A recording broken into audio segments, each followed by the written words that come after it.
Eh bien, salut tout le monde, c'est SevenSouls. Aujourd'hui, on se retrouve pour le tuto numéro 4 de Discord.js portant sur l'économie en JSON. Alors, avant de commencer, je tiens vraiment à m'excuser d'avoir été absent un mois entier, de vous avoir littéralement laissé avec les 3 pauvres petits tutos Discord.js qu'il y avait. Vous inquiétez pas, on va vraiment essayer de recommencer sérieusement, mais entre le travail, les sinusites et les cours, c'est parfois un peu compliqué. Bref, en tout cas, pour ce tuto, vous aurez besoin comme d'habitude de Node.js ainsi que Discord.js. Alors, on travaille actuellement avec la version 14.3.0. Si vous avez quelques versions supérieures à faire, c'est pas grave, il faut globalement être en V14 au minimum. Bien, on se retrouve sur le code tout de suite. Donc, dans le tuto précédent, nous avions vu de mémoire les command handlers ainsi que les event handlers. Cette fois-ci, ça va être de l'économie sous du JSON. Alors, vous me diriez, mais Seven, le JSON c'est pas du tout fait pour stocker des données, c'est plus en lire mais il faut éviter d'en écrire. Il est vrai, ce n'est absolument pas une base de données, c'est un format de fichier plus favorisé pour la lecture de données. Et encore, le YML ou le YAML, le YAML, serait mieux. Mais nous, pour notre cas, sachant que je veux vous donner un peu tous les outils en main, j'aimerais vous montrer également JSON. Je veux pas juste vous montrer ce qui serait le mieux, mais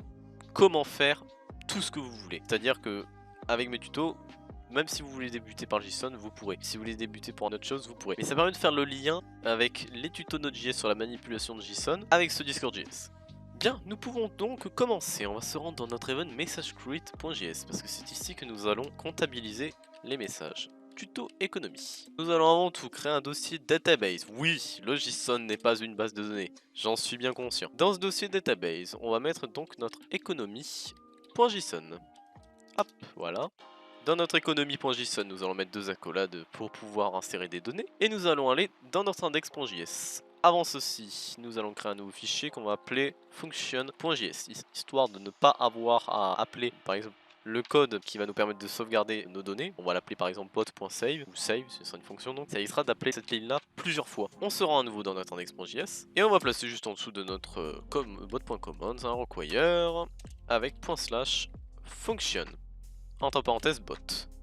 Et là vous me diriez, mais Seven, à quoi sert d'inclure l'argument bot à côté du require? C'est très simple. Quand on va appeler notre fonction, nous aurons juste à faire bot, point, le nom de la fonction, pour l'atteindre. Alors que si nous faisions pas ça et que nous aurions mis toutes nos fonctions en export, à chaque fois on aurait dû faire un require du fichier fonction avec notre fonction en export. C'est un peu moins optimisé que cette méthode là. Il y a des méthodes encore mieux que celle-là, mais pour notre cas, on utilisera cette méthode là. On va se rendre à nouveau dans notre fichier fonction.js. On va appeler fs filesync. Bien entendu, vous n'avez pas besoin de l'installer, il est natif. Et on va faire notre petit export avec toutes nos fonctions pour pouvoir les appeler dans divers fichiers. Donc on va faire un module.exports égale bot, donc c'est le bot que l'on a envoyé précédemment. On va lui faire un bot.save. Dans notre bot.save, on va spécifier comme argument donc la data qu'on veut save. Hop, et on fait enter. Dedans, on va faire un fs filesync.write filesync. Alors, juste avant de continuer, on va s'arrêter 2 minutes, même pas, sur la documentation filesync que je vous mettrai en description si vous voulez voir toutes les autres méthodes qu'elle permet. Elle ne permet pas juste d'écrire dans les fichiers, vous pouvez également lire et manipuler les fichiers comme bon vous semble avec. Voilà, donc cette petite documentation là, avec toute plein de méthodes, sera en description si vous voulez y jeter un coup d'œil plus en profondeur, on va dire. Dedans, on va donc appeler notre fichier economy.json. Donc on lui dit database / economy.json. Et on va ensuite appeler un json.stringify. Ça nous permet globalement de convertir la donnée qu'on envoie en chaîne de caractères JSON. Ça évite qu'il nous indique des problèmes en mode comme quoi ce qu'on spécifie n'est pas un string. Ce genre de problème relativement rare, mais il faut croire que c'est parfois courant. Voilà, donc cette méthode là va nous permettre de sauvegarder nos données quand on l'appellera. On va ensuite faire un bot.random. Mais Seven, à quoi va donc servir notre bot.random? Ça va nous permettre d'attribuer une valeur un peu aléatoire à un utilisateur pour notre système d'XP ou de crédit en fait. Quand quelqu'un va parler, on va pas lui attribuer de l'XP ou autre par rapport au nombre de mots qu'il aura mis dans son message, ce qui est parfaitement possible, hein. Vous pouvez split la phrase en question et vous comptez le nombre de mots dans la phrase et du coup ça nous donnera une valeur que vous pourrez utiliser à la limite pour l'ajouter de l'XP en fonction de ce qu'il a marqué. Bref, ce n'est pas ce qu'on va faire dans ce tuto là, on va juste appliquer une valeur random. On va faire un return mat.floor, entre parenthèses mat.random. On va faire mat.random, donc la valeur qu'on a piochée au hasard, fois le maximum qu'on a spécifié, moins le minimum, plus 1. Mais Seven, à quoi sert le plus 1? Ça évite que si on tombe sur 0, bah, il nous ressort donc 0. Là, si on tombe sur 0, bah, par défaut, on aura plus 1 en plus, donc ce n'est pas possible qu'on tombe sur 0. Donc on ne pourra pas lui attribuer une valeur qui est égale à 0. Et on va faire un plus min à la fin. Alors là, globalement, si on dit que, imaginons, le minimum que nous spécifions est 1, et le maximum est 5, il va nous piocher une valeur au hasard, qui va donc multiplier par le maximum, donc 5 moins le minimum, 1, plus 1.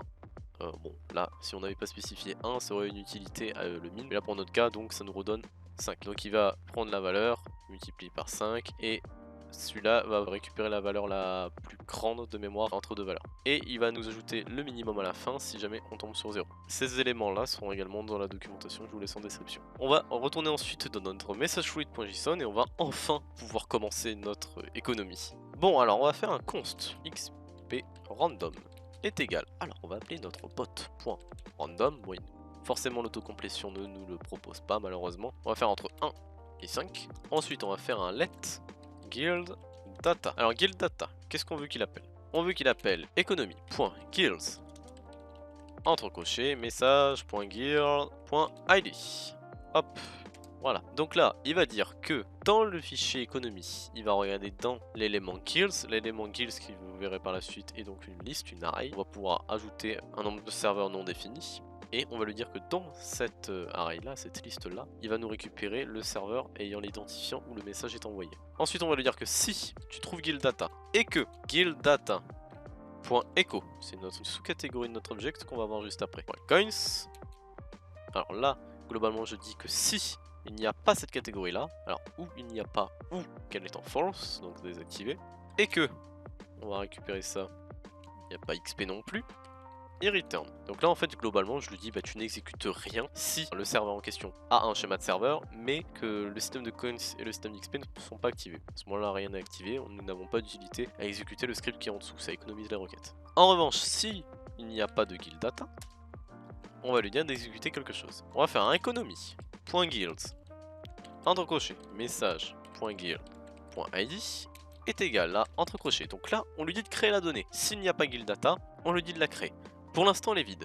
Alors, qu'est-ce qu'on pourrait rajouter dedans globalement? On va ajouter donc notre members. Members qui est donc une liste. C'est là où nous allons mettre tous nos utilisateurs qui parlent sur notre serveur. On va mettre donc notre catégorie echo, qui est un sous-object. Dans ce sous-object là, il y a donc notre catégorie coins, comme dit plus haut. J'ai dit que du coup c'était un booléen, qu'il était activable, désactivable. Par défaut, on le met donc en false, qui est donc désactivé. Et le système d'XP, qui est donc en false également, en désactivé. C'est donc ce que nous retrouvons juste en haut. Ensuite, je fais tout en bas un return bot.save. C'est donc ce qu'on a écrit juste avant, qui va nous permettre de sauvegarder la donnée que nous venons d'entrer. Et qu'est-ce qu'on va save? Économie. Voilà. C'est pas sorcier. Ensuite, si du coup il y a bel et bien un guild data, on va passer donc à la gestion de l'utilisateur. Const user object est égal à guild data.members, donc c'est notre catégorie, .find. Alors, qu'est-ce qu'on veut trouver à l'intérieur de notre liste? Le .find nous permet donc de trouver un élément précis. Globalement, un utilisateur sera composé d'un identifiant, d'un nom, de son nombre de coins, de son niveau et de son XP. Donc, à l'intérieur, on va chercher dans le user, on veut chercher un user.id, son identifiant, et donc message.author.id. Globalement, on le dit dans la liste membres, tu cherches le champ identifiant, et dans le champ identifiant, on veut qu'il soit égal et strictement égal au message author ID. Si j'avais retiré un égal, il n'aurait vérifié que le contenu et non pas le type. Donc si mon identifiant était un type number au lieu d'un string, comme il est donné ici, c'est-à-dire une chaîne de caractères, ça serait passé. Sauf que là, on veut que, obligatoirement, la chaîne de caractères qu'on trouve soit un string. Pour un identifiant, c'est pas réellement grave, mais si vous avez des valeurs précises qui ont un type précis que votre script a besoin pour fonctionner, là, à ce moment-là, ça serait peut-être un peu plus dramatique. Et on va lui faire que si il n'y a pas de user object, à ce moment-là, il va créer la donnée comme pour le serveur. Alors, on va faire un const user data est égal. Alors là, c'est juste une note constante qui va nous permettre d'être repris plusieurs fois. Globalement, là, on va la reprendre qu'une fois, mais c'est histoire d'avoir un code plus structuré, plus clair et plus joli. On va faire un id, message.author.id On va faire le name qui est égal à message.author.username. Globalement, le name est parfaitement inutile parce qu'un utilisateur peut changer de nom. C'est juste pour nous si on a un petit bot qu'on veut pouvoir se retrouver et qu'on connaît les personnes à l'intérieur. Ça va peut-être un peu plus vous servir. Ou encore à l'avenir, si dans vos events vous étudiez dans la documentation l'event user update, le user update vous ressort quand quelqu'un change de pseudo. Vous pourrez toujours lire la doc pour voir comment il fonctionne et ajuster votre système en conséquence. On va faire un champ coins, on va dire qu'il a 0 par défaut. Un champ XP, on va dire qu'il a 10 par défaut. Et un champ level, et on va lui dire qu'il est au niveau 1 par défaut. Et ensuite, on n'aura plus qu'à reprendre guild data. Donc guild data qui est déclaré juste ici, qui est notre serveur. Vu qu'on a vérifié qu'on a un serveur, il est obligatoirement non nul. Point members, donc notre liste en question. Et donc dans une liste, on peut faire quoi? On peut push. On peut splice aussi, mais là pour notre cas, on veut push. Et qu'est-ce qu'on veut push? Notre user data. Voilà, notre user data. Donc ça veut dire que ça va être ajouté à la base de données juste au moment où il n'y a pas d'utilisateur. Et en dessous, on peut se faire un return, donc bot.save economy. Vous voyez à quoi ça sert de répartir nos fonctions dans un fichier? C'est-à-dire que là, juste avec le bot.save, je peux l'appeler plusieurs fois sans trop de problème. C'est plutôt vachement pratique. Et elle n'est pas là à nous encombrer un peu plus haut. Elle est vraiment là et atteignable partout juste avec l'élément bot. C'est parfait comme optimisation. Enfin, peut-être pas parfait, ne me tapez pas sur les doigts, mais pour notre cas, ça reste largement suffisant. Là, actuellement, on est sur un script de niveau débutant. À l'avenir, vous inquiétez pas, si vous continuez à expérimenter le script, vous allez forcément monter en niveau si vous êtes motivé. Ne vous inquiétez pas, on ne restera pas sur des choses si simplistes à l'avenir. Et du coup, on va lui dire, si tu as donc un user object, donc else. Alors, j'ai mal appelé mes variables techniquement, sachant que là, on récupère une donnée, ça aurait été plus user data, et là, sachant que c'est un object, user object. J'ai inversé les deux. Mais bon, c'est pas réellement impactant tant que vous savez ce que vous écrivez. Donc là, s'il n'y a pas de user object, on lui en crée un. Si à la place on en a un, c'est là qu'on va commencer à pouvoir lui attribuer son XP, ses coins et tout ça. On va faire avant une vérification avant de lui ajouter ses coins. On va faire si guilddata.echo.coins. Donc s'il y a ça, ça veut dire qu'il est en true.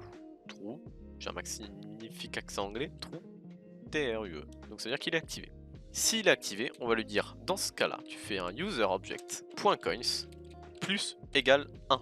Attention à bien préciser le plus égale 1. Si vous faites un plus 1, vous en console vous verrez que votre valeur, c'est bon, elle a été ajoutée. En donnée, il ne sera rien. Le égal permet d'attribuer la donnée. Si vous faites pas plus égal, la valeur que vous ajoutez ne sera en aucun cas attribuée. Et ensuite, on va faire un si il y a guilddata.echo.xp, donc si le système d'XP est activé, à ce moment-là, on va pouvoir faire nos petites variables pour pouvoir ajouter tout ça. Alors, const next level. Alors, le niveau suivant. Comment calcule-t-on le niveau suivant? Pour notre cas, on va le faire à partir d'une valeur fixe. On va faire le niveau user data, pas user data, user object. Vous voyez, je me trompe déjà.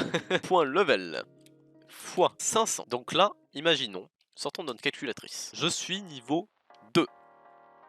Je fais x 500, donc forcément ça fait 1000. Sachant que mon XP est cumulable et n'est pas reset à chaque niveau, il me faudra 1000 XP au total pour passer au niveau 3. Quand on est au niveau 1, sachant que c'est juste un x 500, c'est égal à 500. Donc on part de 10 XP, il faudra donc arriver à 500 pour pouvoir monter en niveau. C'est-à-dire que tous les 500 XP, nous allons gagner un niveau. Ensuite, on va faire un user object point XP plus égale XP random. Et là vous allez me dire, Seven, pourquoi l'XP random ne serait pas dans ces conditions là plutôt qu'être bien plus haut où il est appelé? Très bonne question, dont je n'ai pas la réponse. Pourquoi je l'ai construit plus haut, je ne sais pas. Il serait bien plus utile déjà dans le else pour éviter d'être appelé inutilement, même si c'est une variable en soi elle est appelée que plus bas. Mais la déclarer plus haut reste quand même un peu con. Et on va se faire une petite phrase, const level message est égal à, hop, bravo, tu as passé niveau. Voilà, voilà, limite on peut, allez, on peut ajouter quelque chose de plus épicé. Bravo, message.author.username. Tu as passé niveau, le niveau, et on prend son niveau. User data, user object, non, du coup, point level, level plus 1. Donc là on n'attribue pas la valeur, on met juste plus 1, ça sera envoyé dans le message, mais la valeur n'est en aucun cas attribuée. Un point virgule parce que bon c'est une autre pratique. Ça permet, je l'ai peut-être déjà dit en vidéo, mais le point virgule à la fin que je mets toujours permet de terminer l'instruction. Ça évite que, imaginons, je sais pas, comment je pourrais vous montrer ça. Voilà, imaginons je mets pas de point virgule ici, voilà. Je veux mettre sur la même ligne, ce sera peut-être pas forcément possible. Je mets un point virgule, ça marche. Magic. Voilà, allez on peut passer à la suite. Ensuite on va lui dire que si le next level, donc le niveau suivant, est plus petit ou égal à user object.xp, Donc ça veut dire que si le niveau requis est plus petit que ce que j'ai, ça veut dire que techniquement je passe au niveau supérieur. Alors attention, on dit plus petit ou égal à ce que j'ai, on passe au niveau supérieur dans ce cas. Et donc on va lui faire un user object, point level, plus égal 1, point virgule. Et on va lui envoyer le message en mode hey, bravo, tu as gagné un niveau, waouh, level message, voilà, hop, on l'envoie dans le channel où il a passé le niveau. Alors vous pouvez très bien faire en sorte de définir un niveau par défaut, enfin un salon de passage de niveau par défaut, vous sera envoyé le message. Et on va faire juste dans le else, hop, si guilddata.echo.coins ou que guilddata.echo.xp, à ce moment-là tu nous fais un return bot.save economy. Et là vous allez me dire mais Seven, cette ligne là ne risque-t-elle pas d'être exécutée sans qu'aucune valeur n'ait été ajoutée? En réalité non, parce qu'en fait plus haut déjà on bloque le fait que s'il n'y a aucun des deux systèmes activés il return. Donc là ça veut dire que s'il passe c'est qu'on a au moins minimum un des deux systèmes qui a été activé. On a plein de checks de partout, donc en soi s'il y a un des deux systèmes activés c'est que forcément il y a une valeur qui a été attribuée. Si forcément il y a une valeur qui a été attribuée, on save forcément. Alors save à chaque message, ça marche pour les petits bots si vous voulez un peu vous amuser avec le JSON. Globalement si votre bot grossit, évitez à tout prix. C'est littéralement incendier votre bot si vous continuez à faire ça. Passez sur du MongoDB, du MySQL ou encore une autre base de données quelconque, celle que vous préférez. Mais le JSON, ce n'est pas fait pour stocker, je le répète. Vous pouvez vous amuser un temps avec, pour les petits bots privés à la limite, mais pour les gros bots publics, on va éviter. Surtout si votre communauté grossit, qu'il y a beaucoup de personnes qui parlent, votre bot il va manger dans la gueule à force s'il doit save à tous les messages et que vous avez 10K messages à la minute. Bon, moyen quoi. Voilà, une fois qu'on a fini tout ça, on va se rendre une dernière fois dans notre economy.json. On va faire un petit retour à la ligne, on va juste ajouter la catégorie guilds. Guilds qui est donc un petit object.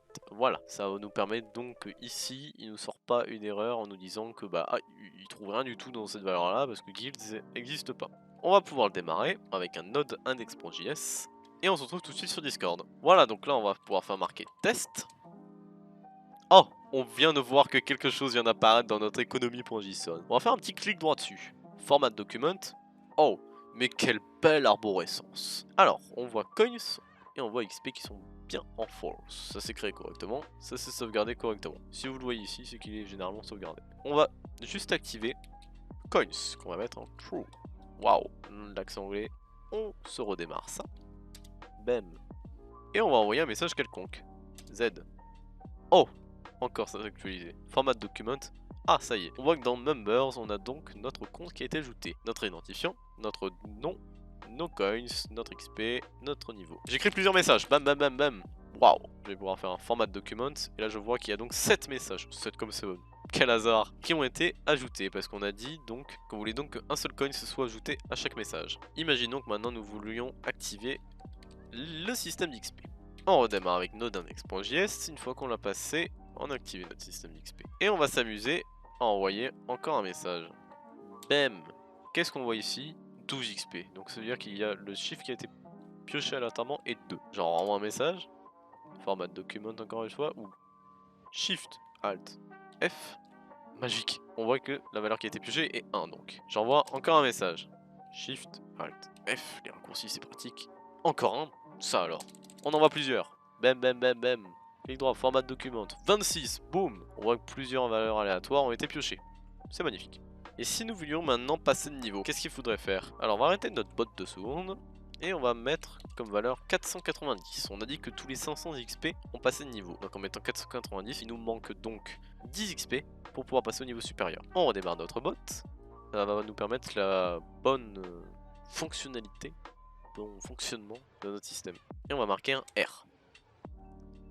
J'ai pas assez de messages, j'ai pas assez de messages. 4 XP ont été ajoutés lorsque j'ai parlé. Bam, encore un, bam, encore un. Et oh, qu'est-ce qu'il va nous dire? Bravo Seven Souls, tu vas passer le niveau 2. Voilà, et ainsi de suite. Tous les 500 XP, vous voyez que j'en ai pile 500. J'en rajoute un, ça va continuer hein, bien entendu. Hein. Alors on a 501, hop, bam bam bam bam. Je refais un format de document sur 511, magique. Tous les 500 XP, on aura donc un niveau qui sera ajouté. Et si nous voulions afficher toutes ces données là dans un petit embed, comme on a fait dans le help.js, c'était sympa, pourquoi pas en refaire une commande? On va faire un CTRL A, et puis CTRL C, CTRL A permet de tout sélectionner, CTRL C, copier. Et on va se créer une petite nouvelle commande qu'on va appeler xp.js. Bam, on colle, on se remet en grand écran, et on va modifier tout ça. Const xp embed, on respecte le camel case, égale new embed builder. Hop, on met un .7 title si on veut, même un .7 author, et on va faire un Attention aux options de Discord.js, name 2 points, message, point author, point username. On voit d'ailleurs que notre petit config n'est pas utilisé, ça ne sert strictement à rien qu'on le garde ici. On va appeler notre commande XP, on va pas lui mettre d'alias. Et on va mettre dans un point set description nos petites options. Avec 2 guillemets du 7. Attention, j'en ai vu certains d'entre vous venir me dire que ça ne marchait pas, mais qui m'aviez mis des guillemets du 4 au lieu de mettre 2 guillemets du 7. Les guillemets du 7 permettent d'inclure des arguments, pas les guillemets du 4. Voilà la petite nuance que je vous avais déjà expliqué. Ensuite, comment on va donc récupérer nos données? C'est pas spécialement compliqué. On pourrait lire le fichier à la méthode propre avec FileSync, mais globalement, juste en faisant un const économie égale require notre fichier d'économie, // database / économie. Bon, pour récupérer ce qu'il y a dedans. Alors, XP, $, économie, entre crochets, message.gear. .id. Alors sachant que cette valeur on va la répéter plusieurs fois, on va prendre des bonnes habitudes bien entendu, on va la mettre dans une variable. Const data est égal à ça. Voilà, ça nous permet donc ici de faire un. Alors avant ça, sachant que l'utilisateur n'a peut-être pas de compte. C'est vrai, alors attendez, comment on pourrait se débrouiller? Ah, sachant que le système d'XP n'est peut-être même pas activé. Ah. Si data.echo.xp, s'il n'y a pas de data.echo.xp, return message.channel.send système d'XP non activé. Voilà. Si dans ce cas-là on le trouve, c'est qu'il est activé. À ce moment-là, c'est peut-être notre utilisateur qui n'a pas de compte. Alors s'il n'a pas de compte, on va juste récupérer ce qu'on crée ici. Voilà le compte user data. On va find l'utilisateur. Const user data est égal à data.members.find db est égal à db.id, donc l'identifiant de l'utilisateur est égal à message.author.id. On lui dit que dans members, on find l'identifiant de l'utilisateur qui a fait la commande. Alors, si vous voulez que XP puisse prendre en compte une mention, vous n'auriez juste à de faire en sorte que si il y a une mention, on prend l'identifiant de la mention, sinon on prend l'identifiant de la author. Globalement, ce genre de conditions, vous pouvez les faire en mode const isMention est égal à message.mention.users.first et tu fais que si il y a, donc point d'interrogation, à ce moment-là, tu peux return ceci, s'il n'y a pas, tu return message.author.id. Voilà. Comment résumer ça en une ligne de façon salace? A vous de voir comment vous pouvez l'optimiser. Je la montrerai pas dans ce tuto là, mais ça marche. Donc ensuite, si il n'y a pas de user data, alors juste avant, on va la mettre en let, celle-là, pour qu'elle soit attribuable. S'il n'y a pas de user data, on ouvre les accolades, on prend un user data, donc user object. C'est ce que j'ai pris juste avant dans le message create.js, hein, si vous le cherchez. Il est juste ici, je l'ai pris quelques minutes auparavant, ceux qui l'ont pas vu. Donc ce user object là, on va le push. Alors, sachant que ici non plus ce n'est pas attribuable vu qu'on l'a pas mis en let, on va le modifier, let, et on va lui faire un data.members.push user object. Voilà. Et juste ici du coup, on va appeler bot parce que le bot est disponible. Je vous rappelle qu'il est juste ici. Bot message config. C'est magique quand même, on l'a prévu quelques tutos auparavant. Et du coup, en dessous on peut faire un bot.save économie, parce qu'on a appelé économie qui est en haut. Hop, je vous retire la console, au moins vous y voyez mieux. Voilà.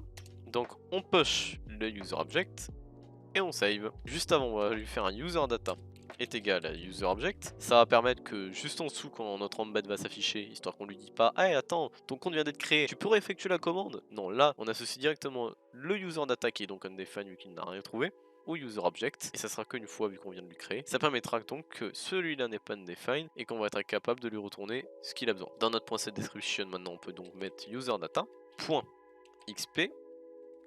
Ensuite on peut faire un retour à la ligne level $user data .level, et ensuite les coins de points, on peut lui faire un user data .coins. Oh, c'est magique. Et juste en dessous, on peut rajouter un point set footer si on a envie, même pas utile pour ce tuto là. Hop, on fait un message.channel.send. Entre accolades, on demande donc, on veut spécifier un embed dans une array, et on ajoute notre fameux XP embed. Voilà, on va pouvoir tester tout ça. On va ouvrir notre terminal avec CTRL U avec accent ou terminal, new terminal. On va faire node index.js. Là, il me dit que mon alias, il ne peut pas le check parce que je l'ai retiré. Alors globalement, si j'avais un peu mieux fait ça, on n'aurait pas eu forcément besoin d'alias pour que ça fonctionne correctement.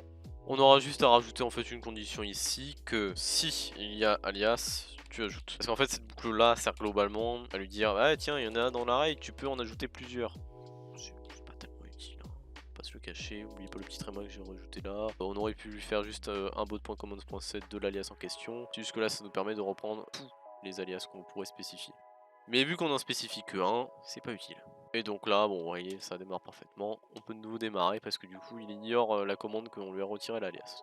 On démarre, on retourne dans XP et on va tester tout ceci sur Discord. Alors, on est de retour sur Discord. Notre préfixe, c'est la petite flèche pour nous. Bam! Et ça retourne quoi? Un petit embed qui me dit mon XP, j'en ai donc 514. Mon niveau qui est égal à 2 et mes coins qui sont égales à 24. Imaginons, je n'ai pas de compte.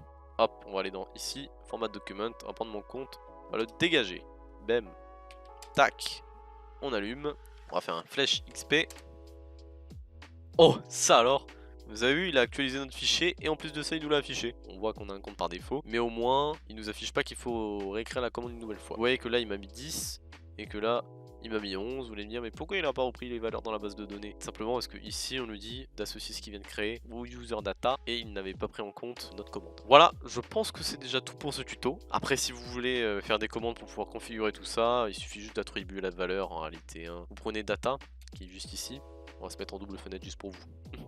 Voilà, vous avez data juste ici. Avec votre guild, faites un data.echo.coins est égal à false. Voilà, ça le désactive comme ça. Après vous avez juste à sauvegarder en dessous. Vous pouvez faire ça pour tous les champs que je vous ai mis en boulet, hein. Ça marche pour activer, désactiver. Donc vous voyez après que c'est très simple de faire des commandes pour configurer vos systèmes. Je vous montre pas ça dans ce tuto parce que pour le coup ça va pas être très dur. Et si vous avez besoin, mes Discord sont en description, enfin mon Discord. Voilà, on arrive à la fin de ce tuto. J'espère que ce petit tuto de reprise vous a plu. Et puis si vous pouvez me faire tous vos retours, que ce soit en commentaire, que ce soit sur mon serveur Discord, que ce soit dans mes messages privés. Je suis ouvert à toute heure à la discussion. Vous pouvez même me donner des conseils si vous jugez qu'il y a des choses que j'ai pas assez approfondies. Faut pas oublier que c'est avant tout des tutos pour débuter dans cette librairie là. C'est pas du tout des tutos qui sont faits pour les pros. On monte crescendo, là on commence sur des systèmes d'économie. Plus tard on partira sur quelque chose d'un peu plus sympa, d'un peu plus épicé comme on dit. Bref, si tout ça vous a plu, n'hésitez pas à rejoindre mon serveur Discord en description. Plus vous êtes nombreux, mieux c'est pour moi, pour après vous parler de mes divers projets que je compte faire. Cette chaîne YouTube n'est pas près de s'arrêter, tout comme le Twitch qui va peut-être bientôt être lancé. Et encore, on va essayer de continuer dans l'année, enfin dans l'année prochaine, à diversifier les thèmes qu'on va faire. Vous avez également l'Instagram en description qui chaque mercredi, il y a des nouveaux posts, que ce soit sur la nature en général, ou encore les projets.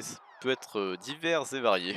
Et vous avez également le Twitch et tous mes autres réseaux en description. Mais n'oubliez pas, c'est le Discord et l'Instagram le plus important. Je vous attends là-bas, juste en description. Si ça vous a plu, n'hésitez pas à liker, à vous abonner, comme d'habitude. Partagez même, pourquoi pas. Si vos amis cherchent des tutos sur Discord.js, bon, n'hésitez pas à me conseiller, je serai très content. J'espère que vous aussi vous êtes content, parce que moi je le suis. Et puis me laisser un petit commentaire pour me dire ce que vous pensez de tout ça. Ça m'encouragerait à continuer, même si je suis déjà très content de vous faire tout ça. J'ai déjà des retours de la communauté sur mon serveur Discord qui apprécient ce que je fais. Ça fait plaisir à voir. Continuez à me donner vos retours, moi je m'en régale, comme d'habitude. Allez, c'était SevenSouls, bonne soirée à tous et puis on se retrouve dans un prochain tuto.